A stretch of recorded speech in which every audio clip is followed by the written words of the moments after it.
Hello guys! Hello Gemini! Welcome dito sa aking channel. Kapalaran 888, alamin natin ang weekly tarot reading mo simula sa araw na ito. It's February 5th hanggang 11, 2024. Para to sa lahat ng Gemini friends natin na nanonood. Okay. So, kung makikita mo dito, may dalawa kang baraha dito Gemini.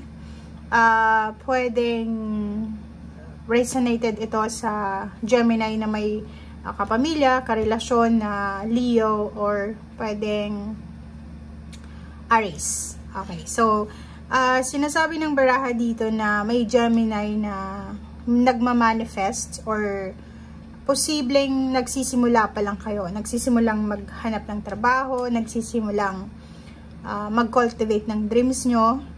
May mga nagsisimula dito like nagtatanim ng kanilang binhe. Or yung iba naman is nasa harvest season na. Like malapit ka nang makapagtapos ng pag-aaral if estudyante ka.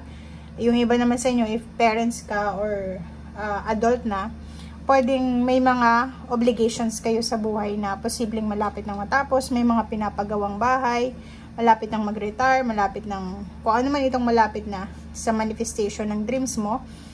Sinasabi ng baraha sa'yo dito na sobra-sobra kang thankful, grateful. Lalo na sa linggong ito kasi nararamdaman mo na eto na talaga yung right timing, eto na talaga yung nakalaan para sa'yo. Okay?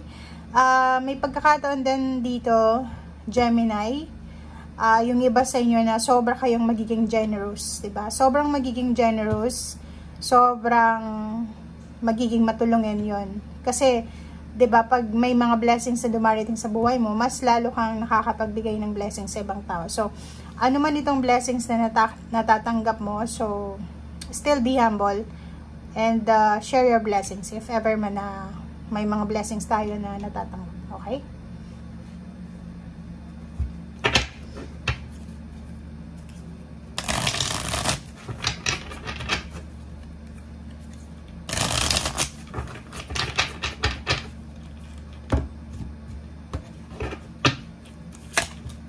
Okay, first card dito sa second deck is Two of Fire and then Queen of Water.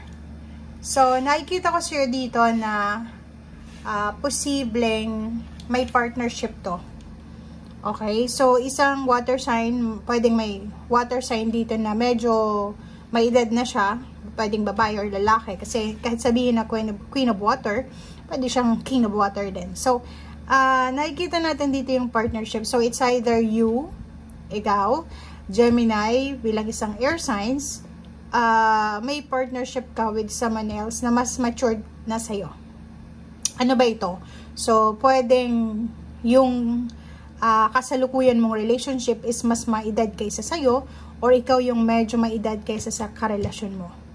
May iba din sa inyo dito na posibleng ikaw and yung mother figure mo, or father figure, parents, overall parents, ay posibleng meron kayong partnership or nagpaplano kayo para sa progress ng inyong financial, or nakikita natin dito planning din para sa relationship. So, for example,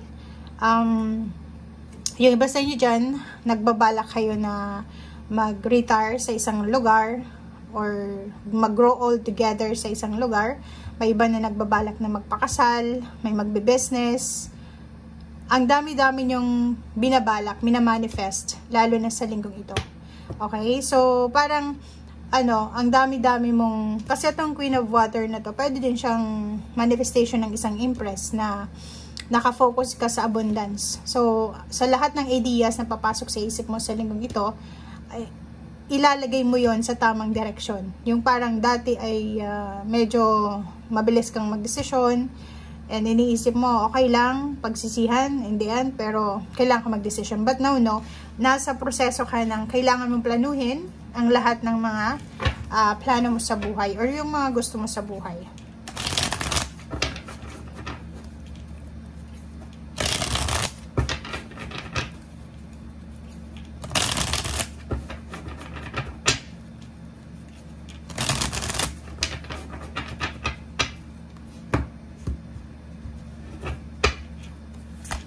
Okay, next card is Seven of Wands, Nature, Okay, so nandito pa rin yung partnership eh.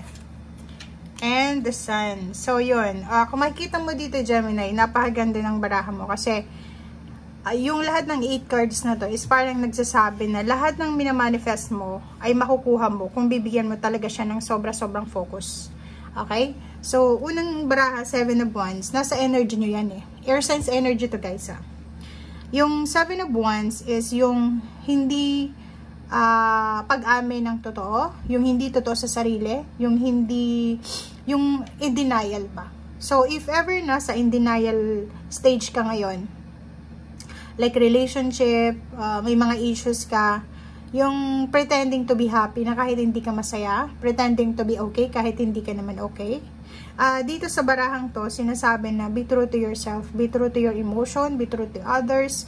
Kailangan natin na ilabas kung ano yung nararamdaman natin. Okay? And if ever man na hindi mo kayang ilabas yun, pwede kang mag-spend time sa nature, sa dagat, sa may kahoy, sa nature, sa pets or sa mga animals, pwede mo silang kausapin para ma-release kung ano man itong hindi mo masabi-sabi. Okay? And meron ka ditong 4 of Wands. 4 of Wands and then the Sun. Sinasabi ng baraha sa'yo dito na posibleng sa linggong ito, since marami ditong manifestation of dreams, may mga iba sa inyo dyan na may mga celebration kayong gagawin sa stability, security, and sa harmony and balance ng family.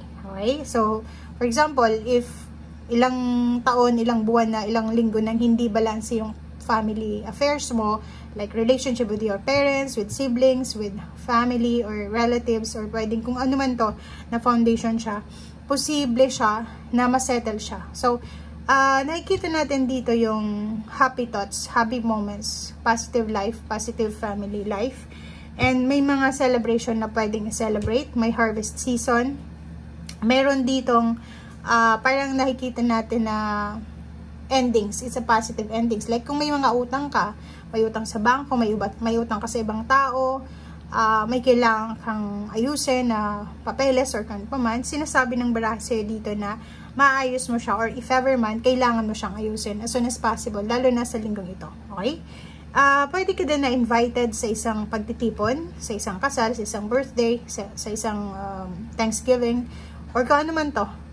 May mga kapamilya ka na posibleng dati ay hindi mo kausap, or pwedeng may mga misunderstanding, ang posibleng magkaroon ng reconciliations or apology, or pwedeng magkaroon kayo ng time para makapag-usap, magtanong, or usisain kung ano yung mga nangyayari sa paligid nyo. Okay? So, yan guys ang nakikita natin sa ngayon. Maraming salamat sa panonood. Gemini. See you again. Bye!